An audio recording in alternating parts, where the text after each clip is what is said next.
Ngqongqoshe wezogesi uDokotela uKgosientsho Ramokgopa uxwayise izakhamuzi zakuleli ukuba zilindele ubusika obunzima ngenxa yezingqinamba zokucisha kogesi. Ukuzwa kabanzi mayelana nezingqinamba zogesi sixhumana noBusisiwe Mavuso oyisikhulu esiphezulu seBlack Leadership SA. Nkosazana Mavuso, sikubingelele sikwamukele endabeni zasemini nje. Okokuqala okhala ngakho ukuthi zikhona inhlelo eseyisungulwe ukubhekana nezingqinamba zamandla ogesi. Kepha izimpi zezombusazwe izona eziholele ekutheni ingabibikho inqubekela phambili. Ngabeke lolu daba ikuphi okuvinjwe ezombusazwe ngalokho? Sawubona, ngiyabonga ukuthi ningimeme. Njengabosomabhizinisi sikhathazekile kakhulu ngokucinywa kogesi, load shedding, sikhathazeke kakhulu futhi nangalombiko ovela kulabo abaphethe Eskom. La bachaza khona ukuthi kucacile ukuthi kulonyaka i-load shedding izofika ku-stage 8. Kuzoba nzima kakhulu ke lokhu futhi kuzoba inkinga enkulu kusomabhizinisi ngoba kusho ukuthi kuzoba nokuphazamiseka okukhulu kwindlela izinkampani namafema asebenza ngayo. Ngoba phela kucacile ukuthi uhafu wonke osuku lonke kuzohlala kungena gesi. Nakulabo abasebenzisa ama-generator, izindleko zabo zokuthenga i-diesel zizophakama kakhulu. Sihleli kanjena nje siyazi ukuthi i-load shedding le iyona ebangela ukwenyuka kokwehla kwamandla emali futhi kuthweza izinkampani obukhulu bunzima ngoba kwehlisa inzuzo yezinkampani. Okubambile esicabanga ukuthi kuyinkinga kakhulu yile ukuphuma kwamathenda nokuthi uNgqongqoshe afezekise ukuthi i-IRP efanele ukuthi iphume besithenjiswe ukuthi izophuma last year ngoMarch ibingakaphumi namanje. If beseyiphumile i-IRP bezoyenza ukuthi nalaba ababekwe ukuthi bafezekise uhlelo lolu presidential announce ngonyaka odlulile la ku set up khona iNicom ukuthi fanele ukuthi bhekwe iNicom ibheke ukuthi ugesi uzoxazululwa kanjani.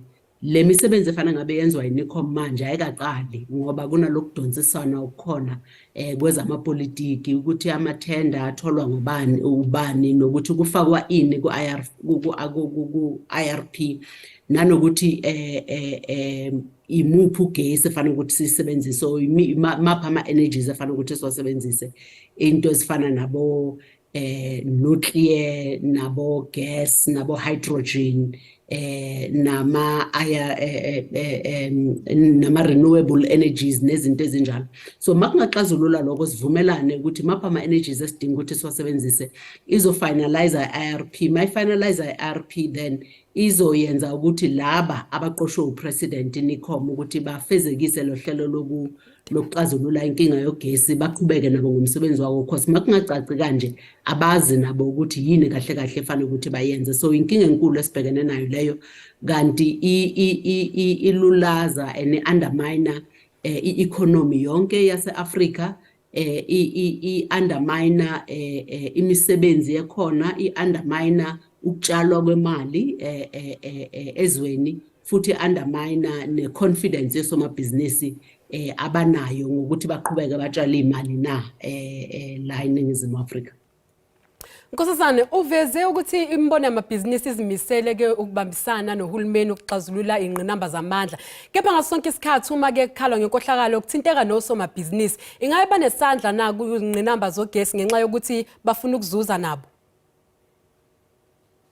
Lokho angikwazi kodwa ukuthi osomabhizinisi nabathinteka kuzinto zo-corruption njengoba sabona ku-state capture ivezile ukuthi ziningi ikampani ezazithintekile ku-the state capture project. Kodwa kuloko kwenzakalayo manje asazi angeke ngize ngikhulume ngokubeka ngoqiniso ukuthi kunjalo. Kodwa sikwenzile thina njengosomabhizinisi sesikhiphe imali engango-100 million imali ezothelela kuNicom, imali efanele ukuthi isetshenziswe ukubhadala ongongoti nabantu abanezibhiliyoni kwezogesi ukuthi basize uhulumeni ukuthi baqhube lo hlelo.